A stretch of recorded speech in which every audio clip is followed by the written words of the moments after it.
Another dog trick from my dog Oreo. Last one wasn't that good, but I think you'll like this one. This is his cage.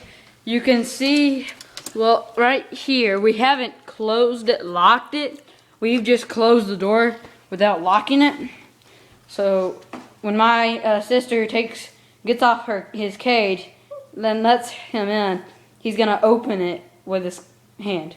Okay, and get up. Oreo, get in your cage. Get in your cage. Go in your cage, Oreo. Get in your cage, Oreo.